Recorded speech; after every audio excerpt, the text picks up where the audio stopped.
भगवद गीता के 13वें अध्याय को क्षेत्र क्षेत्रज योग के नाम से जाना जाता है।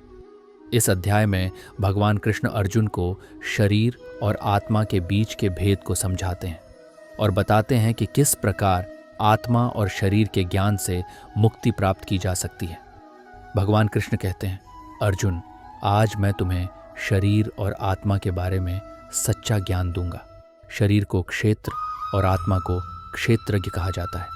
अर्जुन पूछते हैं, हे कृष्ण, ये क्षेत्र और क्षेत्रज्ञ क्या हैं और इनका अंतर क्या है?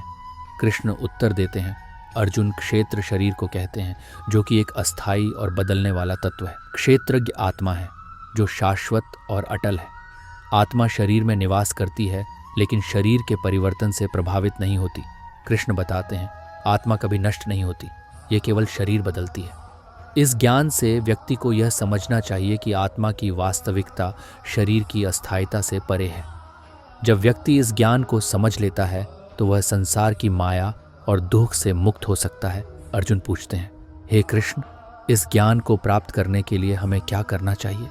कृष्ण उत्तर देते हैं, अर्जुन, तुम्हें आत्मा के सत्य को समझने के लिए शरीर और आत्मा के ज्ञान का अभ्यास करना होगा। ध्यान, साधना और आत्मा की पहचान से तुम इस ज्ञान को प्राप्त कर सकते हो। कृष्ण बताते हैं, जो व्यक्ति इस ज्ञान को समझता है वह न केवल आत्मा की वास्तविकता को जानता है बल्कि शरीर और आत्मा के बीच के भेद को भी समझता है। इस ज्ञान से व्यक्ति संसार की अस्थायीता से परे जाकर सच्चे आत्मा की प्राप्ति कर सकता है।